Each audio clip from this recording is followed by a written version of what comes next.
Ambassador Kim sat quietly in the grand chamber of the Galactic Council, watching as representatives from 100 alien species filled the curved rows of seats. The air smelled faintly of ozone and unfamiliar perfumes.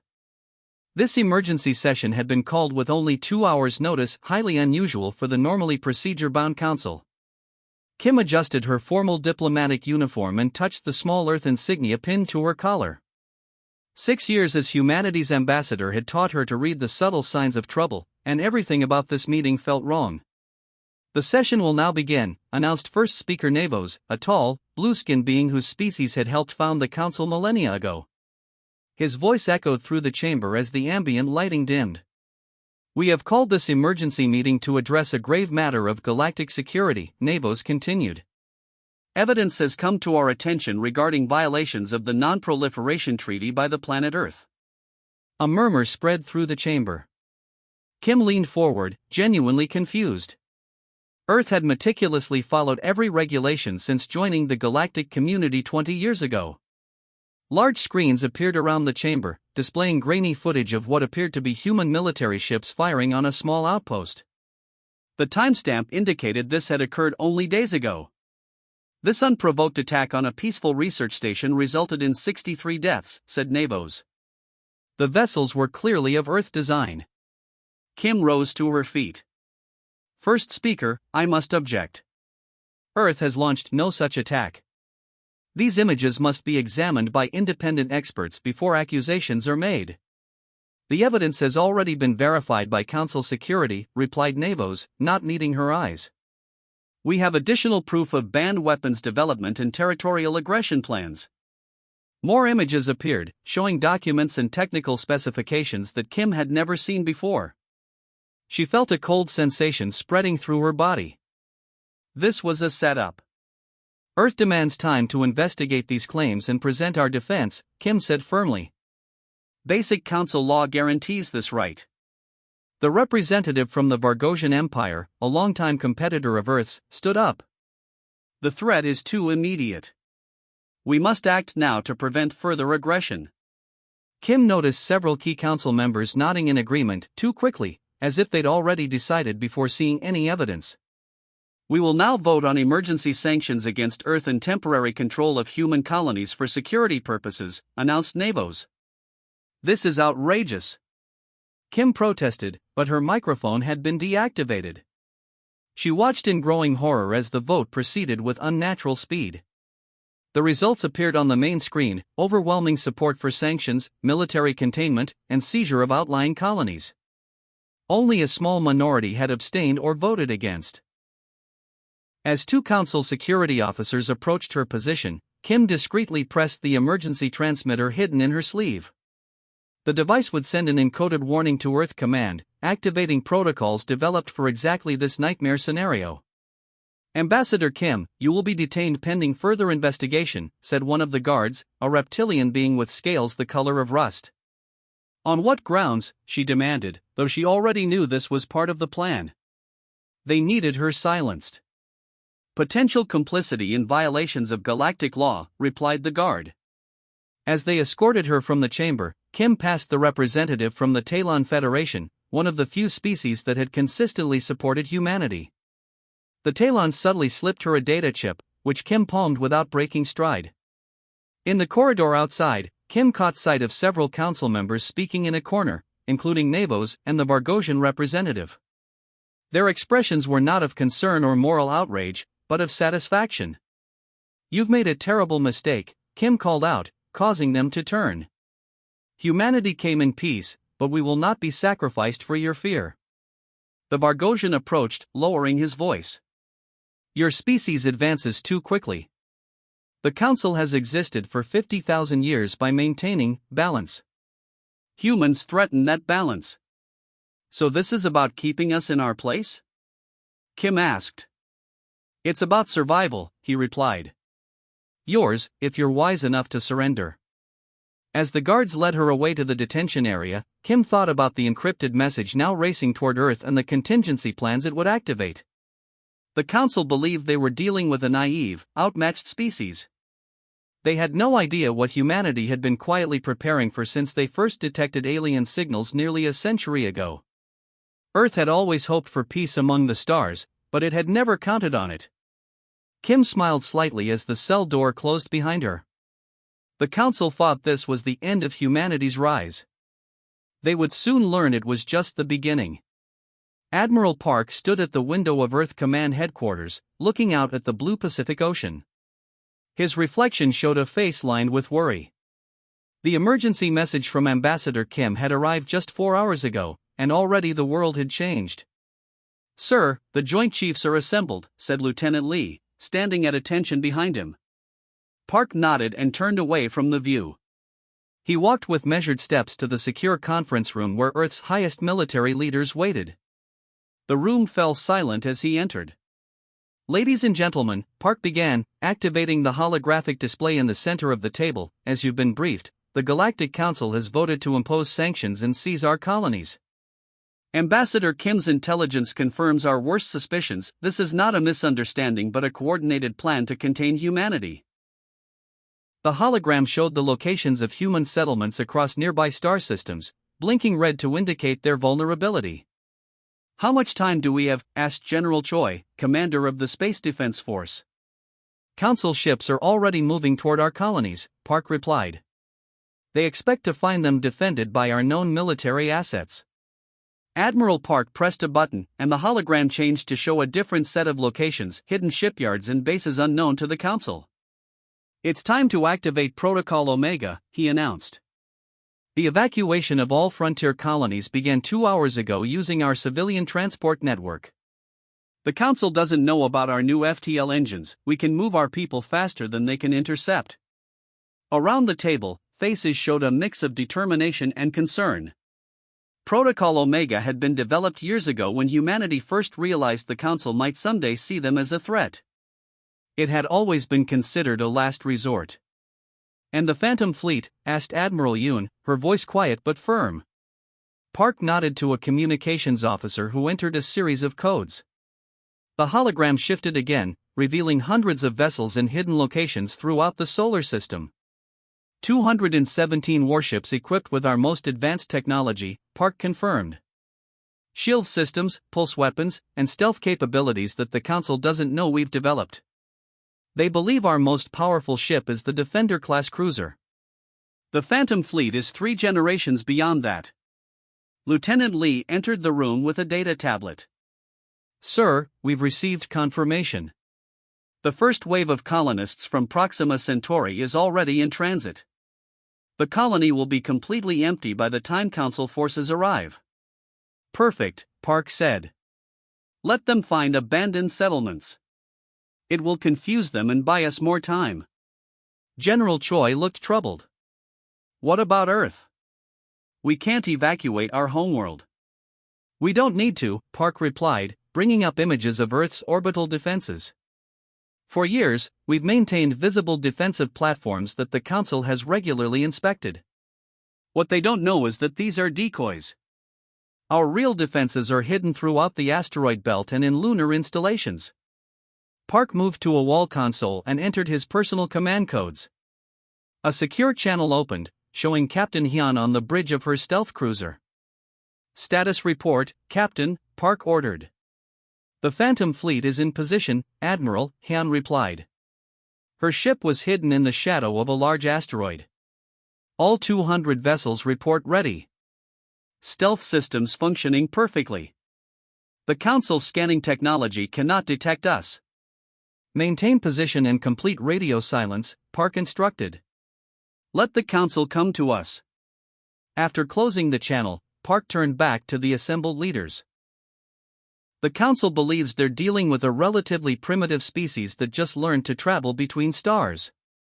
They have no idea that we've been preparing for this possibility since before we officially joined the galactic community." Lieutenant Lee approached with another update. "Sir, we've received word from our intelligence network. The Council is sending a diplomatic party to Earth, likely to formally announce sanctions and demand our surrender." Park nodded, a slight smile forming on his face. "Good. Let them come. While their diplomats are here, we'll spring our trap on their fleet." General Choi looked concerned. This could mean war with the entire Galactic Council. The council started this, Park replied firmly. But we will finish it. Not through destruction, our weapons are designed to disable, not destroy. We will show them that humanity cannot be bullied or controlled. As the meeting continued, Park thought about the risks they were taking. Everything depended on perfect timing and the element of surprise. The council had existed for thousands of years, maintaining their power by keeping younger species in check. Today they would learn that humanity was different. Send the coded signal to all human ships, Park ordered. The message is simple: the stars are ours too. Council Warmaster Thex stalked through the abandoned human colony on Proxima Centauri B, his clawed feet clicking against the metal floors. The settlement was eerily quiet, no people, no resistance, nothing but empty buildings and powered-down equipment. Another one, he growled to his second-in-command, a tall, thin alien named Vors. Third colony we found completely abandoned. Vors studied readings on his portable scanner. They left recently.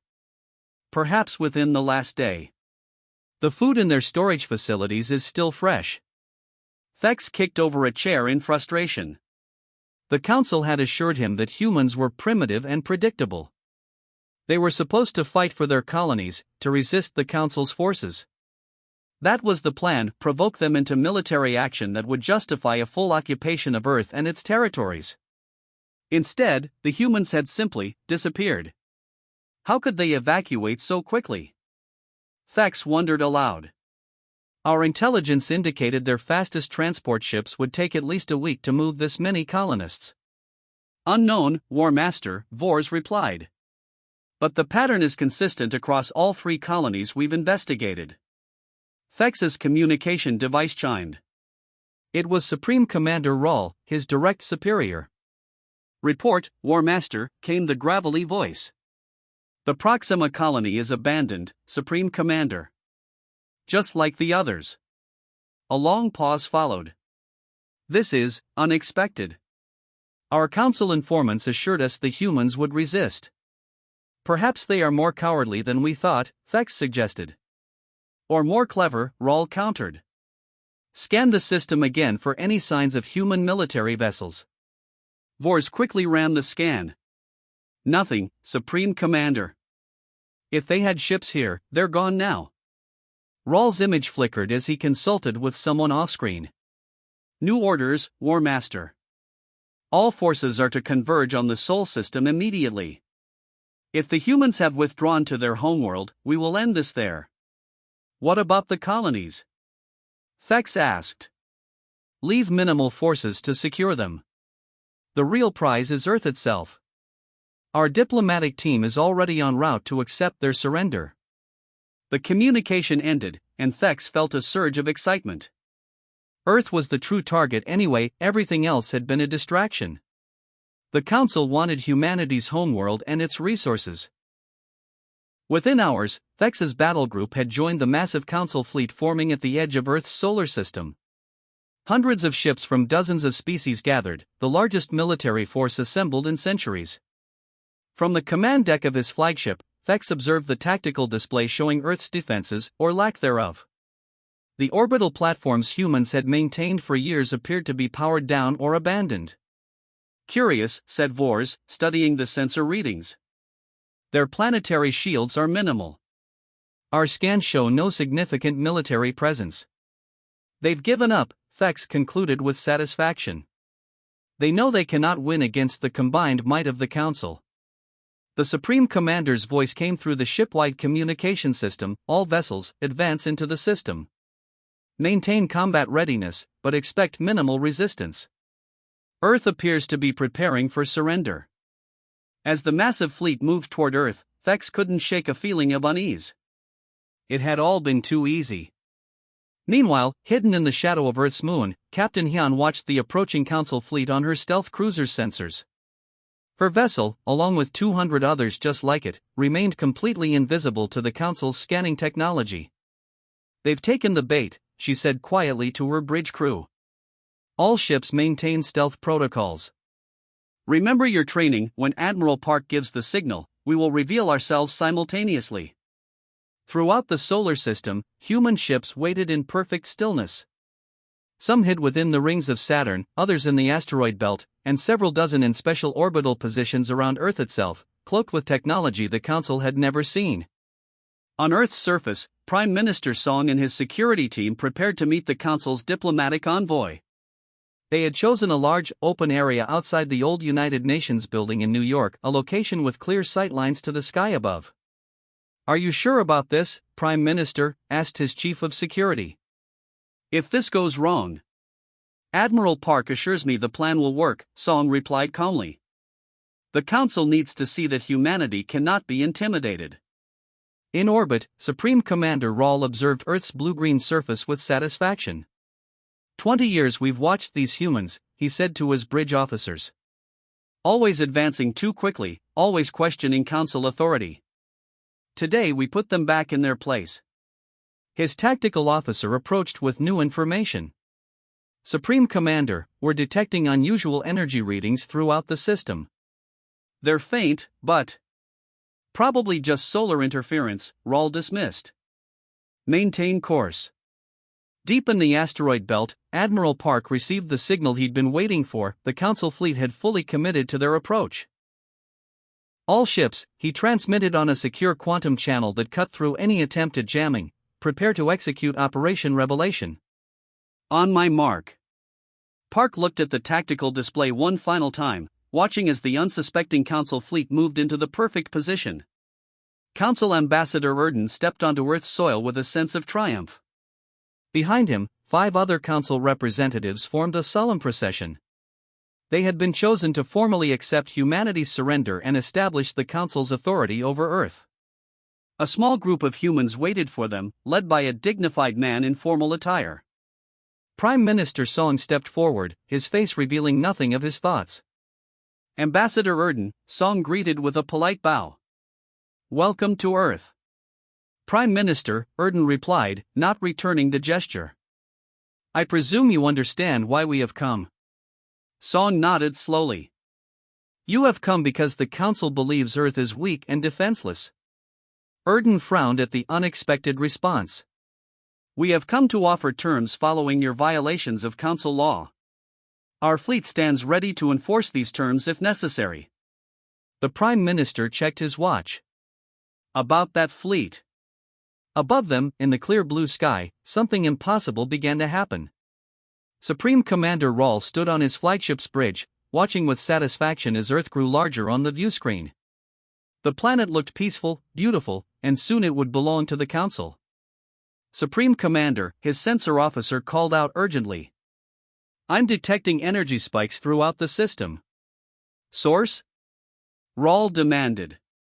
Before the officer could answer, space itself seemed to ripple around them. Where there had been empty vacuum moments before, hundreds of ships suddenly appeared, materializing from nothing all around the Council fleet. "Impossible!" Rawl gasped.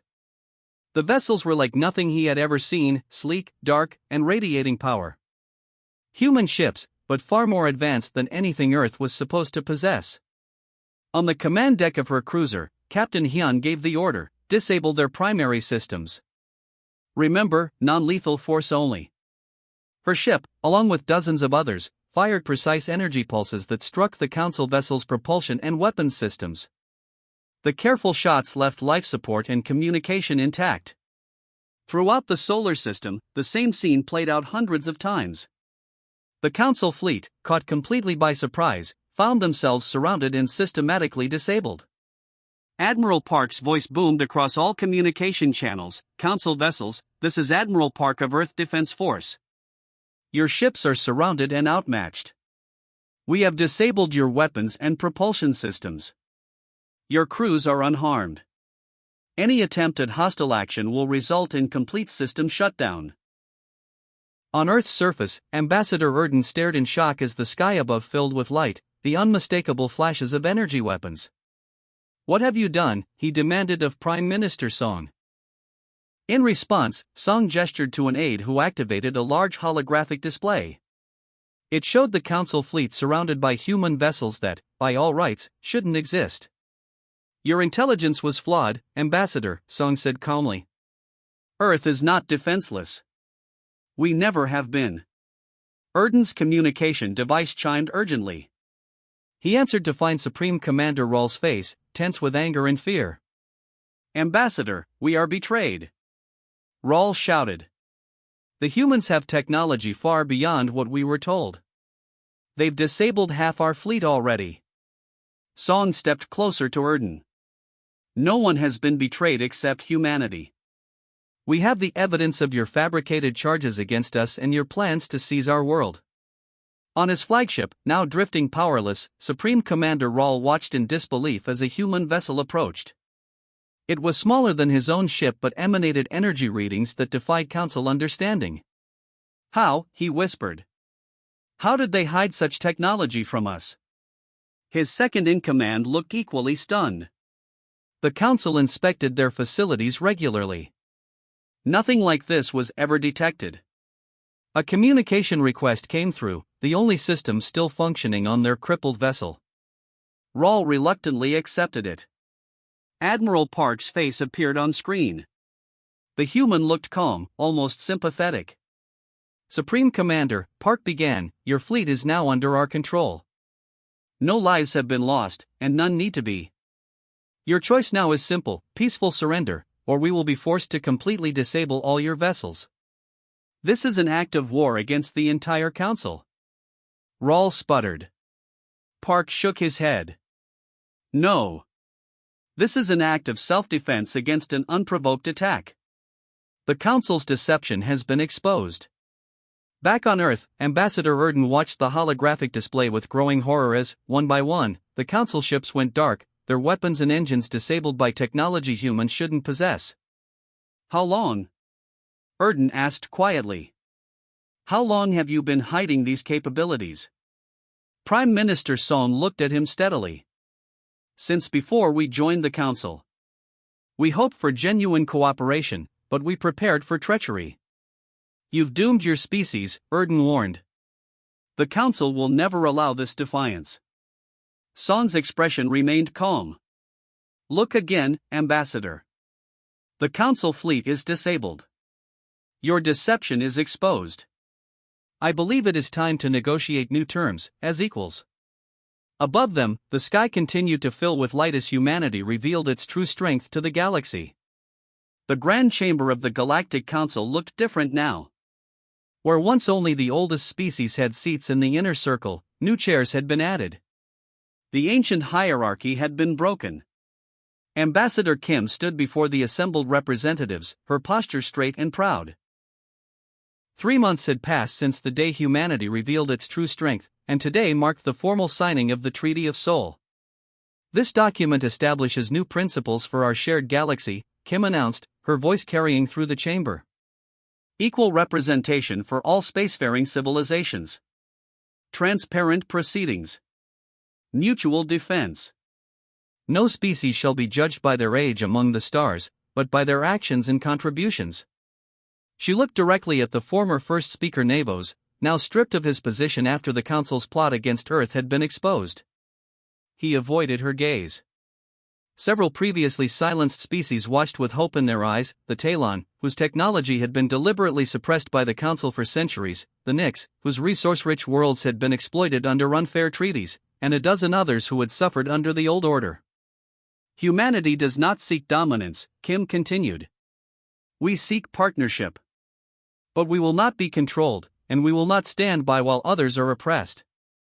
In the back of the chamber stood Admiral Park, watching quietly. He remembered the tense days after the human fleet had disabled the Council armada. Many Council worlds had called for retaliation. Some had threatened to assemble an even larger force. That was before Earth released the evidence: recordings of closed Council sessions planning humanity's containment, falsified documents used to frame Earth for attacks it never committed, and secret directives to limit technological advancement of younger species. The revelation had triggered uprisings on a dozen worlds. Ancient alliances fractured as the truth spread. And then humanity had done something unexpected: they offered peace. Now, as Ambassador Kim concluded her address, representatives from 30 systems rose to their feet in approval. The Treaty of Soul was formally adopted by the new Council. After the ceremony, Kim found Park looking out at the stars from an observation deck. You don't seem as happy as I expected, Admiral, she noted. Park turned to her. I'm thinking about how close we came to actual war. If we hadn't prepared. But we did prepare, Kim reminded him. And we won without firing a lethal shot. Some in our military wanted a different response, Park admitted. They argued we should have destroyed the Council fleet completely.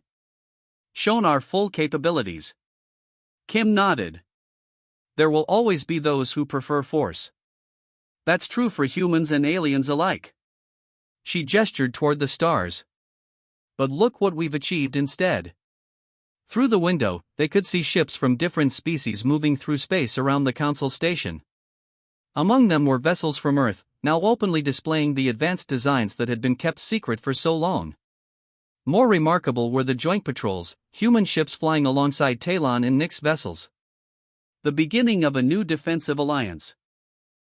Prime Minister Song is already receiving requests for technology sharing, Kim said. And offers of cultural exchange. Will we share our technology? Park asked. After keeping it hidden for so long? Carefully, and with proper safeguards, Kim replied. But yes. That's the difference between us and the old council. They hoarded power. We will share it. A small ship approached the station, the diplomatic vessel carrying the former council leaders who had orchestrated the plot against Earth.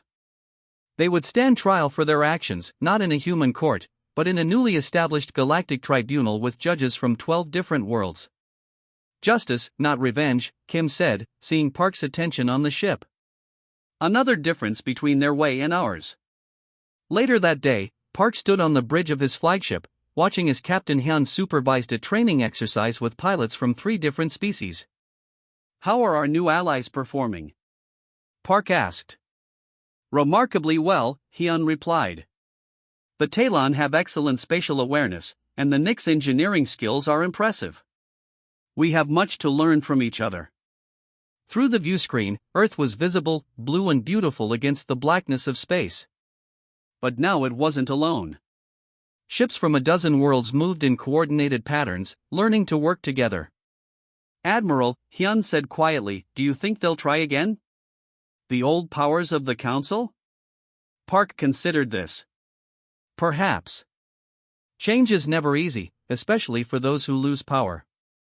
And if they do? Park smiled slightly. Then they'll learn the same lesson twice. Humanity came to the stars in peace, but we came prepared for all possibilities. As his ship moved into position above Earth, Park thought about the future, not just for humanity, but for all the species now finding their voice in a more equal galaxy. The stars had room enough for everyone, if only they could learn to share them.